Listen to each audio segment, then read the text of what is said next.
Барлықтарыңызға сәлем, құрметті оқырмандар. Бұл ПДД Қазақстан ұжымының арнайы каналы. Сіздер бұл жерде жол ережесін, жалпы ережелерін түсініп алсаңыздар болады. Біздің видеолардың пайдасы өте көп. Құрметті оқырмандар, мына жағдайда, мысалы, ситуация бойынша біз талдайтын болсақ, осы жағдайда светофордың сигналы, яғни светофор жасамайды. Светофор жұмыс жасамаған кезде біз білеміз, бұл жерде орнатылған белгілерге бағынамыз, яғни басымдық белгілері бұл жерде орнатылып тұр. Қараңыздар, мына жағдайда жасыл көлік жақта жол бер деген белгі тұр. Одан кейін мына жақтағы ашық жасыл көлігіміз, ол жақта да жол бер деген белгі тұр. Қызғылт түсті жақта басты жол деген, мотоцикл жақта басты жол деген белгілер тұр.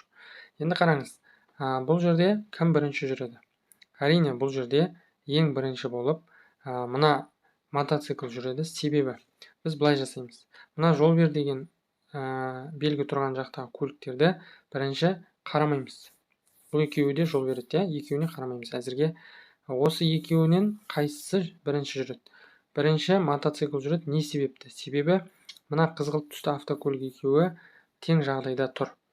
Тең жағдайда тұрған кезде оң жақтан кедергіге жол беру керек, ереже бойынша. Сол себепті мотоцикл бірінші болып жүріп өтеді. Құрметті оқырмандар, одан кейін барып қызғылт түсті автокөлік өтеді. Енді мына жағдай дәл сондай. Бұл екеуі де тең жағдайда тұр. Тең жағдайда тұрған кезде бірінші болып оң жақтан кедергіге жол беру керек. Яғни мына ашық жасыл көліктің жүргізушісіне, мына қою жасыл көліктің жүргізушісі оң жақтан кедергі болып табылады. Сол себепті ол бірінші жүреді. Одан кейін келесі жағдайды қарастырайық. Бұл жерде де светофор жасамай тұр, бірақ бұл жерде басымдық белгілері орнатылмаған. Енді бұл жағдайда сіз не істеуіңіз керек?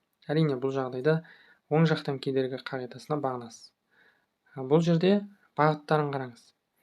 Мына қызыл жүк көлігіне, мына жасыл жеңіл көлігі оң жақтан кедергі.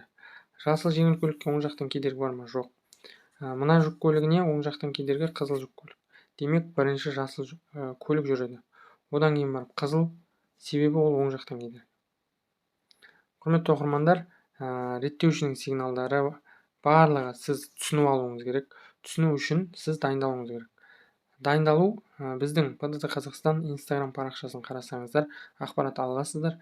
Бізде арнайы авторлық методикамен дайындалған дайындық методикасы бар. Соған қатысып дайындалсаңыздар болады.